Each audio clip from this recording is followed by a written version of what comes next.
Welcome to the first of two webinars on the Draft Delivery Program for 2023 to 2027. I'm Caroline Foley, the Executive Manager of Financial Planning and Systems, and I work with teams across our organisation to ensure that Council's budget and long-term financial planning allows us to be sustainable and resilient. This webinar focuses on the draft budget for the 2023 to 2024 financial year. I'll talk about where Council's money comes from and expenditure plans over the next 12 months. At the end of this presentation, I'll also let you know where you can find more information and how you can make a submission. Each year, Council develops a budget to provide infrastructure and services for the benefit of our community. We follow the principles of sound financial management to ensure spending is responsible and sustainable. Our long-term financial plan is also reviewed each year as a rolling 10-year plan. This includes revised assumptions, indexation, and financial modelling of scenarios. We continue to track well against the long-term financial plan, which underpins this budget. Operating budget costs remain contained, and we continue to invest in rebuilding our working capital to provide flexibility to withstand external shocks like extreme weather events. However, inflation is considerably higher than growth in rates income, and this is placing pressure on future years. One of the scenarios in the revised plan explores how we can address this gap and invest more funds into our community assets. The budget 23-24 is a balanced budget with income of $433 million and operating expenses of $404 million. When we take away the $26 million in grants income that funds capital expenditure, we achieve an operating surplus of $3.2 million. The surplus from the operating budget contributes towards funding our capital expenditure program, paying down loans, and setting aside funds for future needs.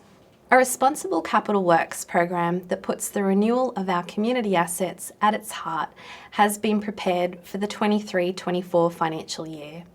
We are responsible for $3.2 billion in infrastructure assets, $2.5 billion of land, and $125 million in other assets like library books and plant and fleet and equipment across the Northern Beaches.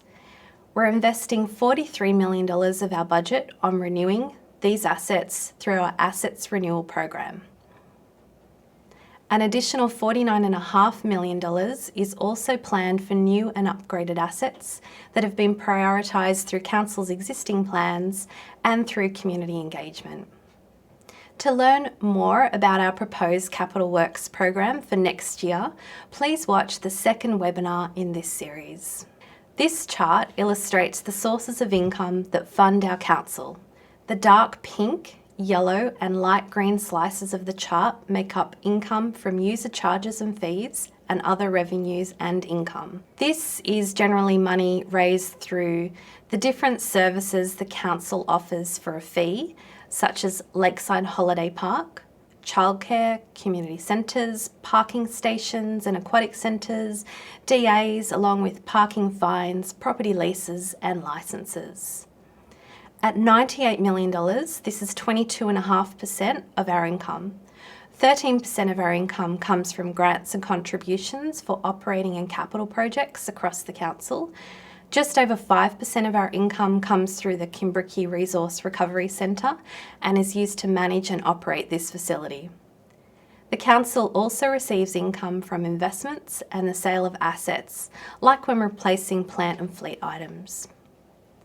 The majority of our income comes from our ratepayers, through rates and annual charges.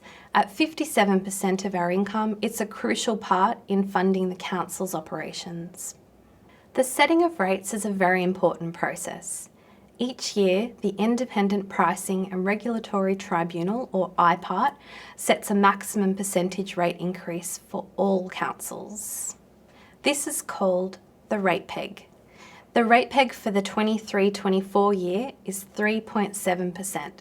This equates to an additional $6.7 million in rates, bringing the total revenue from rates to $188 million.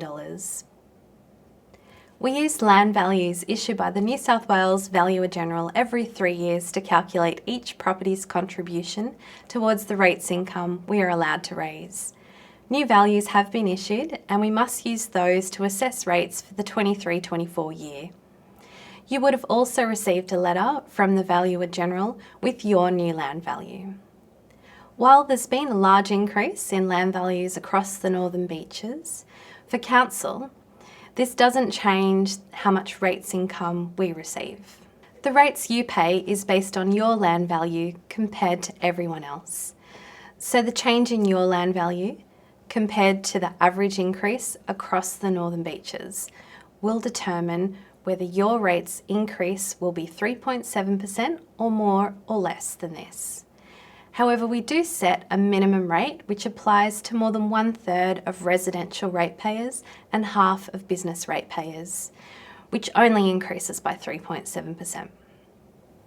A forecasting tool is available on our website to assist you with understanding the impact of your new valuation on your rates. The Domestic Waste Management Charge funds waste and recycling services to households. The cost of this service is increasing due to both inflation and increases in the EPA's waste levy. Our community also wants to reduce and recycle more waste and minimise the impact it has on the environment. We're proposing investing an extra $9 of your charge to start working on new waste initiatives, including recycling more food waste and reducing curbside bulky waste going to landfill. We're proposing an increase in the waste charge from $505 to $555 in the 23-24 year. This is made up of $31 from inflation on contracts, $10 for the higher EPA waste levy, along with $9 to start working on new waste initiatives. Council has a strong focus on sustainability across the quadruple bottom line of its environmental, social, civic and economic services. We've developed a balanced budget focused on building a safe and resilient and connected Northern Beaches, capable to withstand and respond to any disruption. The budget delivers key capital projects whilst maintaining existing service levels to the community. Our combined operating expenses and capital works program in 23-24 is $496 million.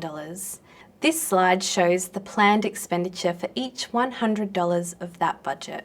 If you'd like to know more about this, go to the Your Dollars at Work fact sheet available on our project page.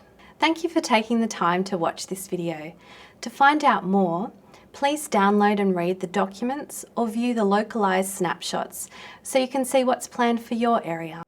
Please complete the online form and share your feedback with us. It will be reported to Council in June, so get online now. We look forward to hearing from you.